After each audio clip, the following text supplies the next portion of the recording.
Au nom du Père et du Fils et du Saint-Esprit. Amen. La paix de Jésus soit dans votre maison, sa paix et sa joie. Alléluia. Nous sommes dimanche, nous lisons le Saint-Évangile selon saint Marc, chapitre 38 et à 44. Chapitre 12, versets 38 à 44. Vous voyez, hier, je me plaignais que nous n'ayons pas Saint Jean ni Saint Marc. Eh bien, hier, nous avons eu Saint Jean et aujourd'hui, nous avons Saint Marc. C'est pas mal, ça. Dans son enseignement, il leur disait « N'imitez pas les maîtres de la loi qui se plaisent à circuler en longue robe ou qui aiment les salutations sur les places publiques, les premiers fauteuils dans les synagogues et les premières places dans les festins. Ils s'introduisent avec leurs longues prières et ensuite ils dévorent les maisons des veuves. Leur condamnation sera terrible. » Jésus était assis devant le trésor du temple et observait comment la foule jetait des monnaies dans le tronc. Il y avait des riches qui en jetaient beaucoup, puis vient une veuve pauvre qui jette 2 pièces d'un demi-quart. Alors Jésus appelle à lui ses disciples et leur dit « En vérité, je vous le dis, cette veuve toute pauvre a jeté plus que tous les autres dans le tronc du trésor, car tous ceux-là ont donné de ce qui leur manquait pas, mais elle, dans sa pauvreté, a mis tout ce qu'elle avait pour vivre. » Merci Jésus pour ta parole. Alléluia. Alors, on revient à cette... il leur disait, n'imitez pas les maîtres de la loi qui se plaisent à circuler en longue robe. Dans une autre séquence d'évangile, bien-aimé Jésus, tu nous dis, méfiez-vous des hommes en robe. C'est assez c'est cocasse et tellement vrai. Donc, on voit, c'est toujours le même refrain, cette déviance des tenants de la religion de l'époque, que ce soit les pharisiens ou les maîtres de la loi, ça passe pas. Jésus les démonte point par point, ce qui est tout à fait logique, car ils commettent là un blasphème. Ils véhiculent, c'est là vraiment la définition du blasphème, que d'ailleurs saint Paul a reconnu de lui-même, il disait qu'avant de connaître Jésus, il blasphémait. C'est pas moi qui le dis. Donc là, pareil, c'est un blasphème et ça va très loin. Ça va très loin. Jusqu'à dévorer les maisons des veuves. Vous voyez, se faire passer pour quelqu'un de religieux pour lui prendre ses biens. C'est absolument dégueulasse. Il n'y a pas d'autre mot. Et encore, le mot est faible. Et Jésus annonce la sentence. Leur condamnation sera terrible. On se rend compte à quel point jusque ça pouvait aller.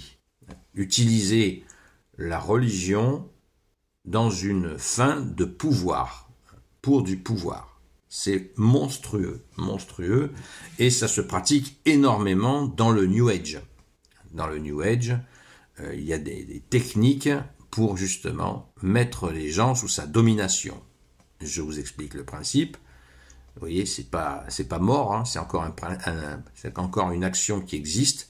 C'est de dire à la personne, oh, je vois en toi une souffrance, mais tu sais, cette souffrance, je peux te la guérir par quelques séances d'énergie, de ceci ou cela, de telle ou telle technique, pour t'enlever cette souffrance. Et elle vient de ton enfance, certainement. Alors l'autre il dit, ah oui, c'est vrai, je souffre. Mes parents, c'est vrai que je me posais la question, qu'est-ce qu'ils ont fait mes parents? Et hop, mise en accusation des parents, le délire complet.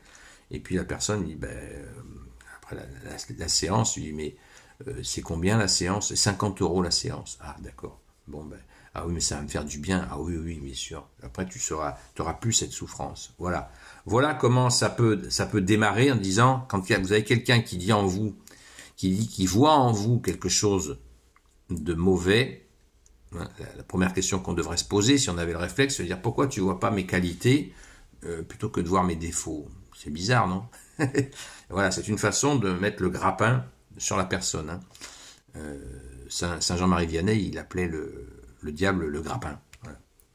Une façon de mettre le grappin sur les gens. Voilà. Donc là, c'est exactement le même principe avec ces pharisiens, ces maîtres de la loi, qui étaient vraiment les tout-puissants de la religion de l'époque et qui faisaient la pluie et le beau temps. Donc Jésus les stoppe net, et c'est pas fini, hein, puisque c'est dans tout l'évangile où il les castagne très sévèrement, ce qui est normal. Merci Jésus. La question de l'offrande, hein, on a vu hier ce que Dieu préfère, la miséricorde. Et là, Jésus voit les gens se comporter face à l'offrande. Toujours, Jésus insiste toujours sur la question donc de la fausse richesse, hein, la richesse argent, pas la richesse de Dieu. Et du coup, voilà, il donne un bel exemple.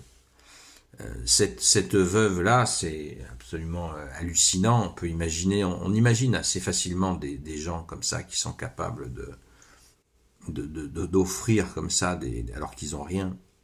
On connaît cela. Et c'est absolument, ça laisse stupéfait d'admiration. C'est ce que peut-être Jésus appelle dans le sermon à la montagne, les béatitudes, heureux les pauvres de cœur, qui ont cette capacité mystérieuse. Ils ont un lien avec Dieu qui est mystérieux. Merci Jésus de les bénir.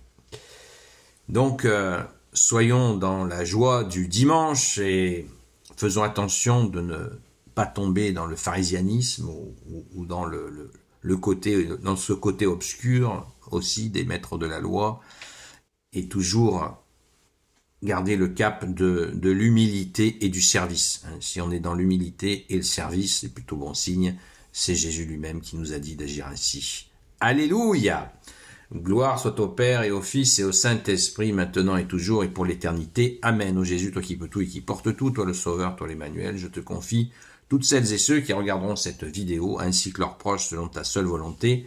Sainte Marie, Reine des cieux, toi l'Immaculée Conception, toi qui écrases le serpent, toi qui es la lune sous tes pas, toi notre Mère, Notre-Dame. Saint Joseph, toi le juste et le saint, toi le sage, toi la terreur des démons, toi le saint gardien de la Sainte Église catholique et apostolique. Sainte Marie-Madeleine, notre chère Sainte Patronne. Et vous, tous les saints et saintes, amis de Jésus, Saint Michel Archange, Saint Gabriel Archange, Saint Raphaël Archange, et vous, tous les anges qui servez Jésus, je vous confie toutes celles et ceux qui regarderont cette vidéo, ainsi que leurs proches, selon ta seule volonté, ô Jésus. Partons en courant à la messe, à la Sainte Messe. Merci Jésus d'avoir instauré la Sainte Messe. Je vous donne rendez-vous ce soir sur la chaîne Seul Jésus Sauve, à partir entre 20h et 22h. À très vite, bon dimanche à vous.